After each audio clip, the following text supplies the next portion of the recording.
শুধু পুঁথিগত শিক্ষায় নয়, বিশ্ববিদ্যালয় গবেষণা এবং উদ্ভাবনের দিকে মনোযোগ না দিলে মনে হয় প্রতিযোগিতামূলক বিশ্বে আমাদের টিকে থাকা কিছুটা হলেও কষ্টসাধ্য হয়ে পড়বে। বিশ্ববিদ্যালয়ের উদ্ভাবন কিংবা গবেষণা কার্যক্রম এগিয়ে নিতে সরকার অর্থ বরাদ্দ দেবে, এটাই স্বাভাবিক। তবে আমি যতটুকু জানি, ব্রিটেন সহ বিশ্বের অনেক দেশই যারা বিশ্ববিদ্যালয় অ্যালামনাই, তাদের অনেকেই কিন্তু বিশ্ববিদ্যালয়ের গবেষণা এবং উদ্ভাবন কার্যক্রমকে এগিয়ে নিতে সাধারণত পৃষ্ঠপোষকতা করে থাকেন। এই জন্যই অনেকে বলে থাকেন, শিক্ষার্থীরা হলো বিশ্ববিদ্যালয়ের প্রাণ, আর অ্যালামনাইরা হলো তার মেরুদণ্ড। ঢাকা বিশ্ববিদ্যালয় সহ দেশের বিভিন্ন বিশ্ববিদ্যালয়ের শিক্ষার্থী বর্তমানে যারা দেশে বিদেশে জ্ঞানে বিজ্ঞানে অর্থবিত্তে প্রতিষ্ঠিত, সেই সব অ্যালামনাইদেরকে বিশ্ববিদ্যালয়গুলোতে শিক্ষা ও গবেষণা উন্নয়নে সম্পৃক্ত করার উদ্যোগ নেওয়ার জন্য আমি উপস্থিত শিক্ষাবিদদের প্রতি বিনীত আহ্বান জানাই। সম্মানিত সুধীমণ্ডলী, আরো একটি বিষয়ের দিকে আমি আপনাদের দৃষ্টি আকর্ষণ করতে চাই। বিশ্ববিদ্যালয়গুলো থেকে প্রতি বছর লক্ষ লক্ষ শিক্ষার্থী বের হয়। উচ্চশিক্ষা নিয়েও অনেকে বেকার থাকেন, অর্থাৎ বেকারত্বের সংখ্যা আমরা যদি একটু দেখি, উচ্চশিক্ষিতদের মধ্যেই মনে হয় বেশি।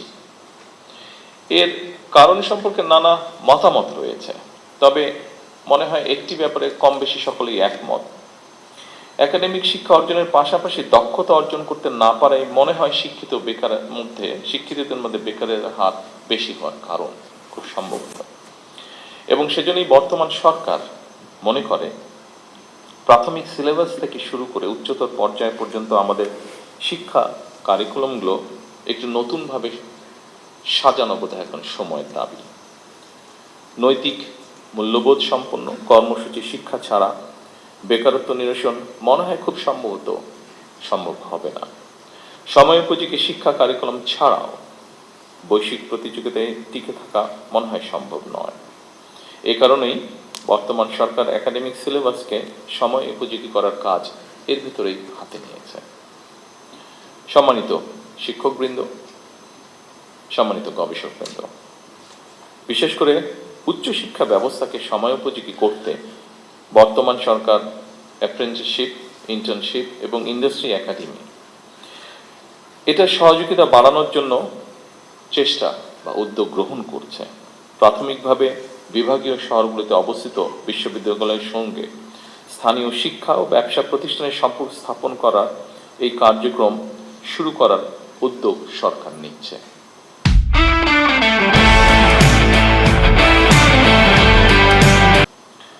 যার ফলে আমরা মনে করি শিক্ষার্থীগণ পুঁথিগত বিদ্যা অর্জনের পাশাপাশি হাতে কলমে শিক্ষা লাভ করে শিক্ষার্থী অবস্থাতেই কর্মদক্ষতা অর্জন করতে সক্ষম হবেন। ফলে শিক্ষা জীবন শেষে সম্ভবত তাকে আর বেকার থাকতে হবে না। কলেজ এবং বিশ্ববিদ্যালয়ে ইনোভেটিভ বিজনেস আইডিয়া বাণিজ্যিকরণ করতে প্রতিযোগিতামূলক প্রক্রিয়ায় সিড ফান্ডিং বা ইনোভেশন গ্রান্ট প্রদান, এটারও আমরা উদ্যোগ নিচ্ছি এবং এর উদ্দেশ্য ক্যাম্পাস থেকেই ব্যবসায়িক উদ্যোক্তা তৈরি করা। ফলে এই উদ্যোক্তারা নতুন এবং সৃজনশীল ব্যবসায়িক ধারণা বাস্তবায়ন করে দেশের অর্থনীতিতে নিশ্চয়ই অবদান রাখতে সক্ষম হবে। শিক্ষার্থী থাকা অবস্থায় কর্মদক্ষতা অর্জনের ফলে এমনও হতে পারে একজন শিক্ষার্থী চাকরির জন্য অপেক্ষা না করে নিজেই একজন উদ্যোক্তা হিসাবে বরং আরো কয়েকজনের কর্মসংস্থানের ব্যবস্থা করতে সক্ষম হবে। এইসব উদ্যোগ ছাড়াও সরকার উচ্চ শিক্ষা প্রতিষ্ঠানগুলোতে উদ্ভাবন এবং উদ্যোক্তা উন্নয়ন ইনস্টিটিউট, সায়েন্স পার্ক প্রতিষ্ঠার পরিকল্পনা করছে। দেশি বিদেশি প্রতিষ্ঠানের সাথে অংশীদারিত্বের ভিত্তিতে বিশ্ববিদ্যালয়গুলোতে বিজ্ঞান মেলা, innovation fair, product sourcing fair সহ এ ধরনের শিক্ষা ও দক্ষতা বিষয়ক আয়োজনকে উৎসাহিত করার পরিকল্পনা আমরা নিয়েছি। শুধু উচ্চশিক্ষার ক্ষেত্রেই নয়, স্কুল পর্যায় থেকেই সরকার শিক্ষা কারিকুলামে কারিগরি এবং ব্যবহারিক শিক্ষা বাধ্যতামূলক করার পরিকল্পনা গ্রহণ করেছে। সম্মানিত সুধীমণ্ডলী, বিশ্ব এখন চতুর্থ শিল্প বিপ্লবে পা দিয়েছে। চতুর্থ শিল্প বিপ্লবের চলমান এই সময় এআই বা কৃত্রিম বুদ্ধিমত্তা, robotics, automation, genetic engineering, biotechnology, cyber security, quantum computing, big data, material science, nano technology, পঞ্চম প্রজন্মের ওয়্যারলেস প্রযুক্তি, এইসব উন্নততর প্রযুক্তি একদিকে আমাদের চিন্তার জগৎ নিয়ন্ত্রণ করছে, অপরদিকে শাসন করছে মানুষের কর্মক্ষেত্র বা কর্মসংস্থান। এর ফলে নিত্য নতুন প্রযুক্তির ব্যবহার একদিকে প্রথাগত চাকরির বাজারে বেকারত্ব হয়তো বাড়াচ্ছে, অন্যদিকেও আবার তৈরি করছে নিত্য নতুন ভিন্ন ধরনের কর্মসংস্থান। সম্মানিত সুধীমণ্ডলী, চতুর্থ শিল্প বিপ্লব বিশ্ববাসীর সামনে যে বার্তাটি স্পষ্ট করেছে, খুব সম্ভবত সেটি হলো, শিক্ষা কেবল স্কুল, কলেজ কিংবা বিশ্ববিদ্যালয়ে গণ্ডিতেই সীমাবদ্ধ নয়।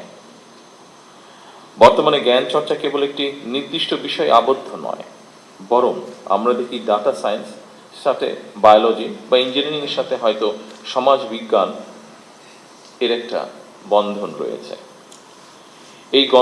এই সংযোগের ফলে জ্ঞানের সীমানা প্রতিনিয়ত প্রসারিত এবং গতিশীল হচ্ছে, এবং এই পরিবর্তনের গতি প্রকৃতির সঙ্গেই আমাদের নিবিড় সম্পর্ক থাকা অবশ্যই জরুরি বর্তমান অবস্থায়। সম্মানিত শিক্ষক, গবেষকবৃন্দ, সম্মানিত সকল উপস্থিতিবৃন্দ, আজকের এই কর্মশালার বিষয়ের সঙ্গে খুব সম্ভবত ব্রিটিশ লেখক টম ইয়ন, যিনি বিশেষ করে ডিজিটাল ওয়ার্ল্ডে বিজনেস স্ট্র্যাটেজিস্ট অ্যান্ড অ্যানালাইসিস হিসেবে স্বনামধন্য, তার একটি বিখ্যাত মন্তব্য খুব সম্ভবত প্রাসঙ্গিক বলে আমার কাছে মনে হয়েছে। তিনি বলেছেন, বিশ্বে বহুল ব্যবহৃত ট্যাক্সি কোম্পানি উবারের নিজের কোনো ট্যাক্সি নেই। বিশ্বে অপ্রতিদ্বন্দ্বী সোশ্যাল মিডিয়া ফেসবুক নিজে কোনো কন্টেন্ট তৈরি করে না। বিশ্বের বৃহত্তম অনলাইন বিজনেস প্ল্যাটফর্ম আলিবাবার কোনো স্টক বা মজুদ পণ্য নেই। বিশ্বের সবচেয়ে বড় আবাসন প্রোভাইডার এয়ারবিএনবির নিজেদের কোনো রিয়েল এস্টেট বা অ্যাসেটস নেই। অর্থাৎ ইনোভেটিভ আইডিয়া দিয়ে তারা যার যার ক্ষেত্রে বিশ্ব শাসন করছে। এই প্রতিষ্ঠানগুলোই মূলত একটি স্মার্ট ইন্টারফেস। তারা সেবা দিচ্ছে না, বরং যারা সেবা নিতে চায় এবং যারা সেবা দিতে চায় তাদের এক জায়গায় নিয়ে এসেছে। এটি প্রযুক্তি নির্ভর জ্ঞান। সম্মানিত সকল উপস্থিতিবৃন্দ, আমাদের সামর্থ্য সীমাহীন না হলেও সীমিত সম্পদের কার্যকর ব্যবহারের মাধ্যমে অবশ্যই আমাদের পক্ষে নতুন কিছু করা সম্ভব বলে আমি দৃঢ়ভাবে বিশ্বাস করি। আমাদেরও প্রচুর মেধাবী মানুষ রয়েছেন যারা সুযোগ বা সুবিধা পেলে বিশ্বমানের কিছু করা তাদের পক্ষে অসম্ভব নয়। মেধা পাচার রোধ করে, মেধার বিকাশ, মেধা লালন করে আমরা ভবিষ্যৎ চ্যালেঞ্জ মোকাবেলা করতে চাই একসাথে। ফ্যাসিবাদ স্বৈরাচারের বিরুদ্ধে আমাদের তারুণ্য বারবার রাজপথে নেমে এসেছে। স্বাধীনতা প্রিয় গণতন্ত্রকামী জনগণ আবারও অধিকার আদায় মিছিলে সামিল হয়েছিল। এভাবে দীর্ঘ ১.৫ দশকের বেশি সময় হাজারো প্রাণের বিনিময়ে বাংলাদেশে একটি গণতান্ত্রিক সরকার বর্তমানে প্রতিষ্ঠিত হয়েছে। জনগণের কাছে দায়বদ্ধ এই সরকার বর্তমান এবং ভবিষ্যৎ প্রজন্মের জন্য একটি নিরাপদ বাংলাদেশ বিনির্মাণের কাজ শুরু করতে চায়। বর্তমান গণতান্ত্রিক সরকার একটি জ্ঞান ও মেধাভিত্তিক রাষ্ট্র এবং সমাজ গড়ার কাজও শুরু করতে চায়। জ্ঞান ও মেধাভিত্তিক সমাজ গঠনের মূল ভিত্তি হল এমন একটি পরিবেশ তৈরি করা যেখানে শিক্ষা, গবেষণা, মেধা, যোগ্যতা এবং সৃজনশীলতায় গুরুত্ব পাবে সর্বোচ্চ। সম্মানিত শিক্ষকবৃন্দ, গবেষকবৃন্দ, সম্মানিত সকল উপস্থিতিবৃন্দ, আমরা এমন একটি শিক্ষা ব্যবস্থা গড়ার কাজ শুরু করতে চাই যেখানে প্রতিটি শিক্ষার্থী নিজের সম্ভাবনাকে বিকশিত করার সুযোগ পাবে। আমরা সম্মিলিত প্রচেষ্টা এমন একটি শিক্ষা ব্যবস্থার কাজ শুরু করতে চাই যা আমাদের বর্তমান এবং ভবিষ্যৎ বাংলাদেশকেও করবে আলোকিত। সমৃদ্ধ ভবিষ্যতের সাথে প্রযুক্তিগত উৎকর্ষতার আমরা অবশ্যই আলমগীন করব।